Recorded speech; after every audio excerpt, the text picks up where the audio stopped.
Chapter 570. In the brief meeting of their eyes, indescribable emotions flickered and passed. The way Yudhir had played the game so far was a mirror image of Kishir's own style. It was fundamentally different from mere perceptiveness or cunning. Every move Yudhir made, every piece he laid down without a moment's hesitation, even the choices he made when selecting his strategy, all resonated with how Kishir would have acted. Neither flinched with employing rarely used self-destructive moves, nor deliberately flawed plays that seemed to forfeit victory. A shiver pierced through Kishir as he were facing another version of himself. Could anyone truly mimic another's behavior in unpredictable situations, even small habits, to such an extent, even if they already knew the future? No, this was something beyond human senses, beyond evidence.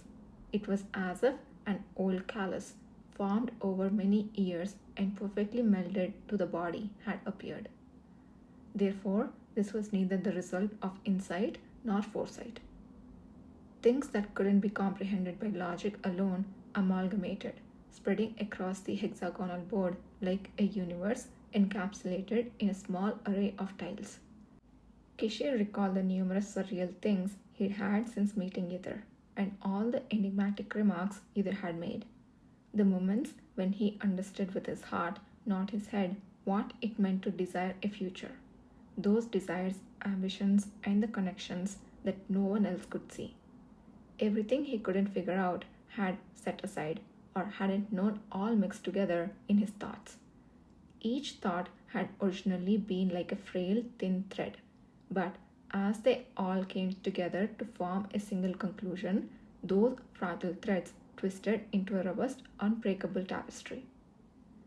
Clutching the piece tightly, Kishir summed it up in one sentence. The person who taught you this game was me, wasn't it? It was an extraordinary conclusion. Yet, if the result stood before one's eyes, it was impossible not to believe. From the moment they had met, their world had contained no impossibilities.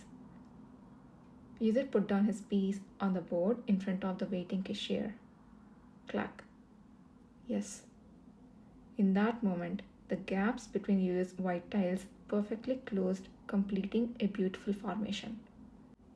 It was a regular tile that normally couldn't move in that direction. However, beneath the tile Yudhir placed a symbol glowed indicating a special tile. It was the formation of wings, the strategy Kishir had first learned and preferred in tactical games. Originally, the formation involved an arduous and complex task, advancing pieces that should retreat and retreating pieces that should advance. Only then did it radiate its true potential, a tactical information that enveloped the opponent without them realizing. Reversed the colors both inside and out and struck like a blazing fire, symbolizing a miraculous victory. For a long time, both Kishir and Yudhir couldn't take their eyes off the completed formation. Actually, this is the first time I have successfully completed this formation since learning it. Yudhir quietly spoke. You like the formation of wings, don't you? I do. Though he had never admitted this to anyone, Kishir's voice dropped to an almost inaudible murmur. Yudhir averted his eyes from Kishir's trembling crimson pupils. Through the small world of a tactical game, Kishir had come to fully grasp the secrets of Yudhir. It was not a simple version or informing existing in the current timeline that haunted Kishir's dreams, but a different future that had already transpired yet would never come. The reasons behind all the actions Yudhir had taken thus far alone, and even where the enigmatic way Yudhir presented evidence had originated from. The answer was simple, but believing it was not. And even if one did believe, how to perceive it was uncertain. Yet the man before him. Kishir looked at Yudhir with a sorrowful but not angry gaze. The slightest flicker in those consistently calm eyes shook Yudhir's heart without a sound. He truly believed everything Yudhir had shown him, and it seemed he had easily guessed why Yudhir had finally decided to reveal it all. Yudhir saw him set down the piece he had been holding outside the board. I concede defeat. With a heavy voice, the second game ended in Kishir's forfeit, yet neither touched the formation completed on the board. In the dream, I was you, but not you. Kishir's voice softly echoed out of nowhere. Yudhir immediately realized this must be more detail about his own death vaguely dreamt by Kishir. When the dream kept recurring, when the darkness gradually lightened, and after seeing the reflections in the eyes of those leading the way, I finally knew who it was. Even then, when he didn't want to be sure. All I could think of was stopping it if it were to happen later. But what scared me more was Yudhir hesitated for a moment, then met Yudhir's eyes. The irrational speculation that it might have already happened to you, and you came to me after everything had ended without my knowledge. If all had already occurred, and my hands now could do nothing, how could I possibly save you? That thought alone filled my head so much. His choked voice briefly stopped, then continued with a bitter smile. I hadn't felt this powerless since I first arrived in Paleta. A young master mentioned by the mage Helm popped into Yudhir's mind.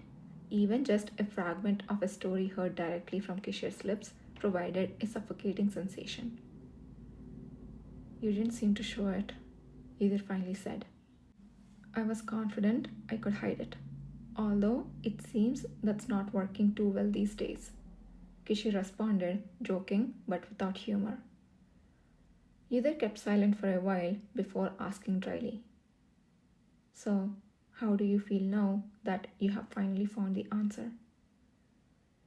I was thinking that the old saying about truth losing its taste the closer you get to it isn't wrong. Truth be told, I came here prepared for you to expel me in anger, citing deceit. I thought I knew all of my own habits, yet it appears I still don't know myself that well, Kishir said with a faint smile. Exercising caution with unbelievable answers isn't deceit, it's a virtue. Wasn't it me who said I wanted to find the answer to the secret you hold? ...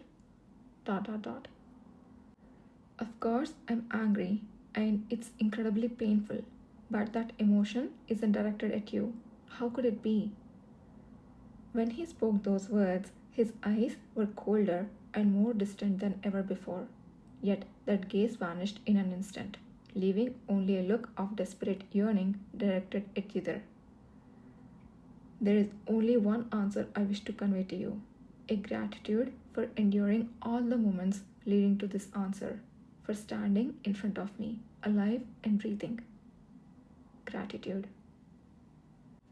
And if you would allow me, the powerless desire of a man in love to hold you as you are now. And desire. Every word that flowed from Kishir's lips felt as if it were on fire, searing and painful. If words had temperature, Yudhir would have been reduced to ashes by now. May I go there now? Yudhir closed his eyes and then opened them, answering not with words but by pushing the chair away from him first. The moment Yudhir tightly yet gently hugged Kishir's neck, a flood of indescribable emotions washed over him. Fear and dark worries that he'd carried this far, and all the unfamiliar desperate trembles that he'd thought had corroded away in the past. If this was love, Yudhir most certainly loved Kishir. Neither could say anything more. They simply held each other, inhaling deeply as if they were one. Since I have won, may I make another request? Sometime later, Yudhir asked for one thing while nestled in Kishir's arms. Regardless of winning or losing, Kishir would have probably granted any request, but Yudhir insisted on stating a reason anyway. Go on. Please return those useless forbidden texts. The answer lies with me, not within those books. Nathan told you, didn't he? He told me in order to keep me on my guard. It was a brilliant decision befitting him. Don't say anything. Kishir's lips twisted in a bitter smile. It's not just the forbidden texts. There are also diaries and records from the first empresses and palace women from the first emperor's time. Rare documents you won't find unless you're searching the palace archives. I wasn't aware of that. Still, please return the forbidden texts. No matter how much we read about forbidden magic that artificially preserves the flayed, it will be useless. I understand. Yudhir, who had agreed to do so, looked down at the board he left mid-game. It's a shame we will never see this again once it's put away. Yudhir interpreted the melancholy in those words a little differently. Don't worry, this won't end with just 2 games. A third match can be requested at any time. That's not what I meant, but actually, upon consideration, perhaps taking our time to start a new game might provide a better opportunity for conversation. The man who had been contemplating turned the board once again. Very well, let's restart the game. But this time, for every fallen piece, you have to answer one of my questions. What do you say? Sounds good. Yudhir had no intentions of ending the conversation at this point either. If the game could facilitate the dialogue, then that was even better. Since I lost the last round, shall I go first again? Well, either side can go first. But if we are to play the game, shouldn't you let me move to the opposite side? You will have to let go of me, won't you? To restart the game, they would have to return to their original positions. Yet, the man had either sitting on his lap showed no signs of letting go. Wouldn't it be fine to keep this posture as long as we are not applying any special rules? How could it be fine? It's uncomfortable to make moves from this distance. You can just rotate the board, if you insist. Though it was somewhat baffling, in the end, the 2 of them ended in the ludicrous act of sitting together and playing a tactical game.